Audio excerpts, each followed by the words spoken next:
구약성경 열왕기상 9장 1절로 9절 말씀 한 절씩 교독합니다.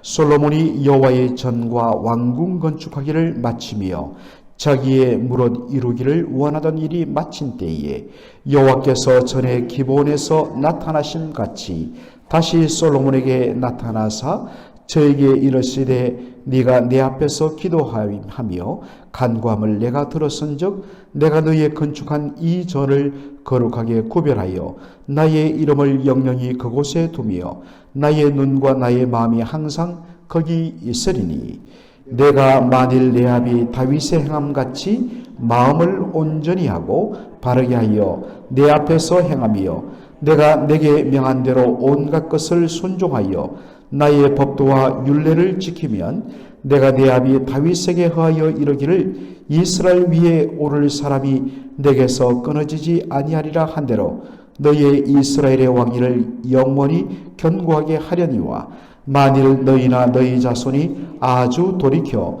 나를 좇지 아니하며 내가 너희 앞에 둔 나의 계명과 법도를 지키지 아니하고 가서 다른 신을 섬겨 그것을 숭배하면 내가 이스라엘을 나의 준 땅에서 끊어버릴 것이요 내 이름을 위하여 내가 거룩하게 구별한 이 전이라도 내 앞에서 던져버리니 이스라엘은 모든 민족 가운데 속담거리와 이야기거리가 될 것이며 이 전이 높을지라도 무릇 그리로 지나가는 자가 놀라며 비웃어 가로되 여호와께서 무슨 까닭으로 이 땅과 이 전에 이같이 행하셨는고 하면 다같이요 대답하기를 저희가 자기 열조를 애굽 땅에서 인도하여 내신 자가 하나님 여호와를 버리고 다른 신에게 부종하여 그를 숭배하여 섬김으로 여호와께서 이 모든 재앙을 저희에게 내리심이라 하리라 하셨더라.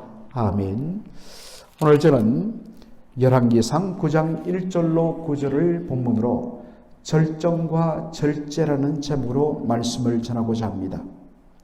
솔로몬이 총 20년에 걸쳐서 대대적인 건축 사업을 마쳤습니다. 성전을 짓는데 7년, 자기의 왕궁을 짓는데 13년, 이렇게 총 20년 큰 건축 사업을 끝마쳤습니다. 그래서 열왕기상 9장 1절은 이것을 이렇게 표현합니다. 자기의 무릇 이루기를 원하던 일이 마친 때에 자기가 이루기를 원하던 것, 자기가 목표 세웠던 것, 자기가 소원했던 모든 것, 여러분 우리 인생 가운데 그거 다 이루면 얼마나 좋습니까? 그러나 우리 가운데 그렇지 못한 사람 많지 않습니까? 그런데 솔로몬은 자기가 원하던 그 모든 것을 다 이루었다. 여러분, 열왕기상 기자가 의도적으로 이렇게 표현합니다. 성경을 읽을 때 이런 표현 우리는 주목해야 합니다. 자기가 이루고자 했던 모든 것을 성취했을 때, 다른 말로 오늘 설교 제목처럼 절정의 순간에 도달했다는 것입니다. 이것은 솔로몬의 그 나라를 다스리는 치세도 절정기, 최고의 영광과 번영기에 이르렀다는 것을 의미합니다. 힘이 없으면 자기가 원하고 이루고자 했던 것을 다 이룰 수 없기 때문인 것입니다. 바로 그때 하나님께서 솔로몬에게 나타나십니다. 그런데 여기 우리가 주목할 표현이 있습니다. 성경 보십시오, 여러분들. 전에 기브온에 나타나심 같이 솔로몬에게 나타났다. 여러분, 전에 솔로몬이 기브온에서 하나님을 만났던 그 사건을 기억하십니까? 열왕기상 3장인데요. 솔로몬이 기브온 산당에서 하나님 앞에 일천 번제를 드렸다고 했습니다. 바로 그날 밤에 하나님께서 솔로몬에게 나타나서 네가 무엇을 원하느냐? 네가 구한 대로 내가 들어주겠다라고 말씀하시죠. 그날 밤에 솔로몬이 하나님 앞에 뭐라고 이야기합니까? 하나님이여, 주님의 이 많은 백성을 내가 다 다스릴 수가 없습니다. 저에게 지혜로운 마음을 주사 백성들을 선악 가운데 재판하여서 이 백성들 가운데 공의를 드러내게 해 주십시오라고 기도합니다. 그것이 하나님의 마음에 합한지라.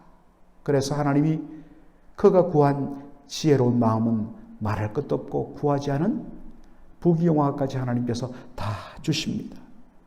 얼마나 축복입니까? 그런데 이러한 놀라운 복을 주시면서 하나님이 딱 한마디 하십니다. 너는 내 아버지 다윗을 따라서 내 율례와 규례와 내 계명을 지켜야 한다. 그리하면 내가 너의 아버지 다윗에게 약속한 것처럼 너의 후손이 왕위에 오르는 것이 끊어지지 않고 계속 이어지리라. 여러분, 축복이 자동적으로 될까요? 그렇지 않습니다. 반드시 그 축복이 축복되려면 우리 인생편에서 하나님의 하나님 되심을 날마다 인정하고 그 인정하는 방법으로 하나님의 말씀을 지키고 그 말씀을 따라가는 이 반응이 반드시 있어야만 그것이 진짜 복이 된다는 것입니다. 솔로몬은 하나님의 칭찬과 축복에 정신 팔려서는 안 됩니다. 이 하나님께서 주신 약속과 복을 계속 누리기 위해서는 마땅히 우리 편에서 반응, 하나님을 경외하며 그 말씀에 귀를 기울이고 그분과 말씀 가운데 동행해야 된다는 것입니다. 바로 이 똑같은 말씀, 경고가 언제 주어지느냐? 솔로몬이 여호와의 성전을 건축하고 자기 왕궁을 완성하여 정말 그의 치세가 절정에 이르렀을 때 하나님 이 경고의 말씀을 주십니다.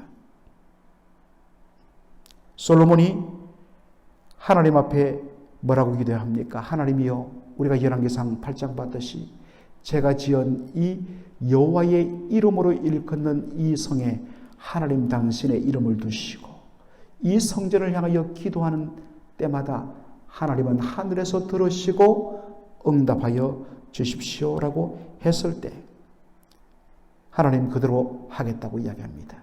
네가 구한 그대로 내가 나의 이름을 둔 이 성전을 향하여 하는 기도마다 내가 다 들어 응답하겠다.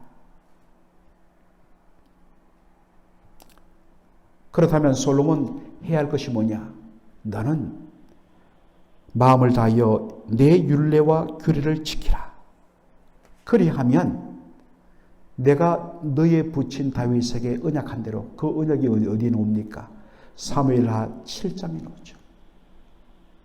너의 후손이 그 왕위에서 내려오는 자 없고 그 나라가 영원히 계속 지속되리라. 그런데 경고합니다. 만일 그러한 축복을 받았지만, 약속을 받았지만 만일 말씀을 무시하고 규례와 율례를 지키지 않고 마음을 돌이켜 우상에게 절하고 하나님을 떠나버리면 하나님 아무리 여호와의 이름으로 일컫는 이 성전을 향하여 기도한다 할지라도 내가 듣지 않겠고 오히려 그 성전을 내가 허물어 버리겠고 그리고 너희들 약속에서 땅에서 내쫓김을 당하리라 말씀하십니다. 여러분, 하나님께서 최고의 절정에 있을 때에 철두철미하게 걸을수록 두렵고 떨림으로 마음의 허리를 동이며 정말 그러한 마음의 절제를 하며 마음의 중심을 하나님에게서 떠나면 안 된다는 것입니다. 다윗 왕이 언제 무너졌습니까? 그가 최고로 절정에 있을 때 하나님 앞에 허리를 동이지 아니하고 겸손히 두렵고 떨림으로 하나님의 말씀에서 눈이 돌아졌을 때 딴 것이 보이면서 무너졌습니다. 모든 것은 바로 그렇게 무너집니다. 그래서 하나님께서 말씀하십니다.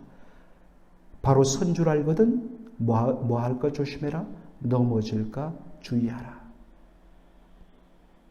절정의 순간에 우리에게 요구되는 것은 바로 하나님 앞에 두렵고 떨림으로 절제하는 것입니다. 오늘 이 본문을 통하여 저는 몇 가지를 함께 발견하고 나누고자 합니다. 첫째로, 여러분 자신의 원대로 이루어지고 절정을 맞이했을 때 주의하라는 것입니다. 이런 성취를 맛볼 때 자신도 모르게 교만해질 수 있습니다. 제가 주일 설교 때 이야기했지요. 목회 가운데 앞이 안 보인다. 이제는 끝이다.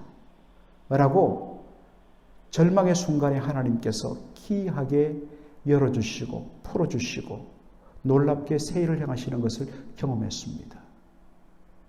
동시에 저를 포함하여서 목회 현장에서 만난 많은 사람들의 또 하나의 공통점 뭐냐?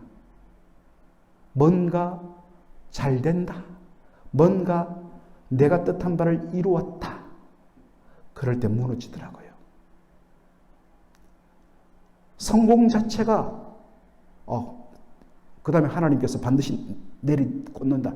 그거 아닙니다. 절정의 순간에 거기에 취해서 정말 하나님 앞에 두렵고 떨림으로 서 있지 않기 때문에 한국에 유명했던 목사님들이 무너지는 거예요.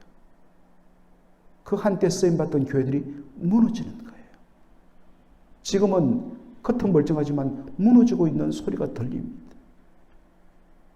그것은 크고 적은 것을 떠나서 우리 모두에게 동일하게 적용된다는 것입니다. 바로 그 순간에 정말 우리가 말씀 가운데 정신 차리고 하나님, 이 모든 것 다 하나님이 이루셨습니다. 더 철두철미하게 겸손하게 두렵고 떨림으로 하나님 앞에 서 있는 것이 중요합니다. 이건 우리의 구원의 삶도 마찬가지입니다. 그래서 바울은 두렵고 떨림으로 너희 구원을 이루라 라고 그렇게 권면하는 것입니다. 둘째로, 여러분 우리가 지금까지도 살폈지만 하나님의 모든 언약은 조건이 수반된다는 것입니다. 하나님의 약속은 다윗의 후손들이 끊임없이 그 왕위에 오를 것이고 그의 나라가 영원히 지속될 것이라는 것입니다. 그러나 자동적으로 되는 것은 없습니다. 하나님께서 이 놀라운 약속을 주셨더라도 이것이 진짜 축복이 되기 위해서는 반드시 그 언약을 받은 우리의 마땅한 반응이 동반되어야 한다는 것입니다. 이 놀라운 축복과 약속을 맛보기 위해서 요구되는 것이 무엇이냐? 마음을 다하여 하나님의 율례와 규례와 계명을 지켜야 한다는 것입니다. 여러분 돌아보십시오. 하나님 왜 나에게 분명히 은혜를 주신다 하고 분명히 축복을 약속하시는데 왜 제가 그것을 누리지 못합니까? 여러분, 우리 하나님 백성 편에서 하나님에 대하여 여러분 어떻게 대화하시고 그 하나님을 어떻게 여러분 경외하는지, 그리고 그 하나님을 경외하는 그 내용이 열매가 무엇인지 여러분 한번 살펴보시기 바랍니다. 셋째로, 다윗의 언약은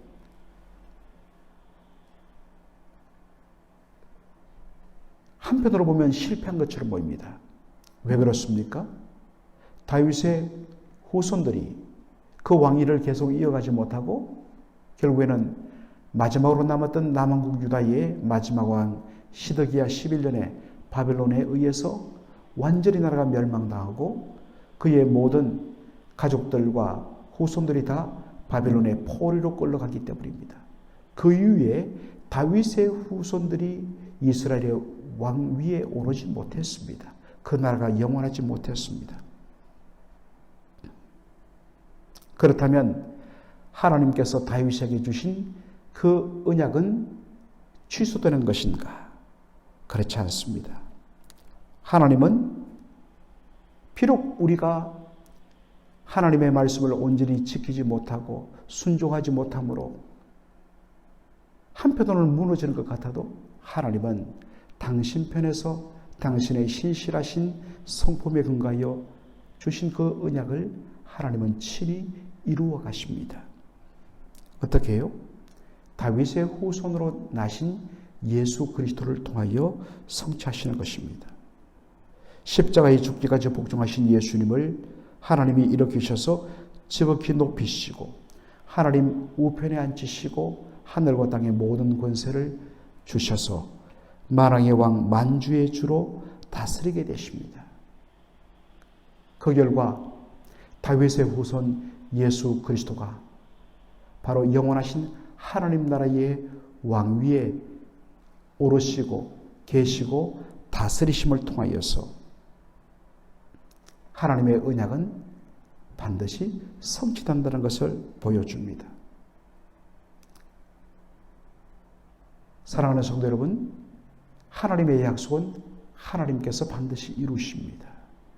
그러나 그 하나님의 약속을, 그 이루심을 내가 맛보고 그 축복에 동참하기 위해서 그 하나님의 약속을 붙들고 그 하나님의 하나님 되심을 인정하고 언제나 늘 하나님 편에 서며 하나님을 경외하며 그리고 하나님의 말씀 날마다 그 말씀을 묵상하며 그 말씀의 인도를 받는 말씀 순종의 삶이 있을 때 그 하나님의 온전하신 언약의 축복을 내가 맛보고 누리는 축복을 경험할 수 있다는 사실입니다.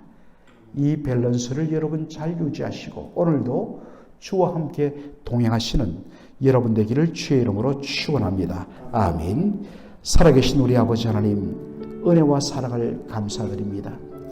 열왕기상 9장 1절로 9절의 말씀을 통하여서 자기가 원했던 모든 것을 다 이룬 그때에 하나님께서 솔로몬에게 나타나셔서 경고의 말씀을 주신 것을 저희들이 기억하게 됩니다.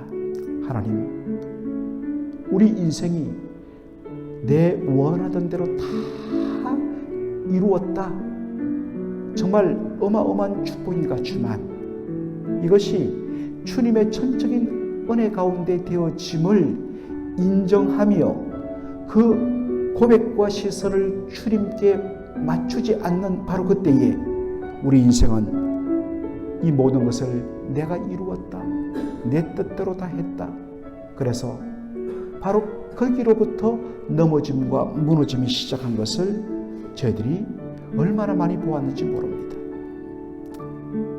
날마다 두렵고 떨림으로 절정의 순간에서 성령의 은혜 가운데 절제하며 하나님 앞에 우리의 마음을 살피며 언제나 주님 중심으로 바라보며 그리고 주님께서 약속하신 그 놀라운 언약의 축복, 신실하신 축복을 정말 나의 복으로 온전히 누리기 위하여서 하나님의 하나님 되심을 인정하며 하나님의 말씀과 더불어 동행하는 저희들의 삶이 될 수 있도록 인도하여 주시옵소서. 오늘 하루도 하나님 우리의 말이 앞서지 말게 하여 주시고 아버지 하나님이여 언제나 하나님이 무엇을 기뻐하실까?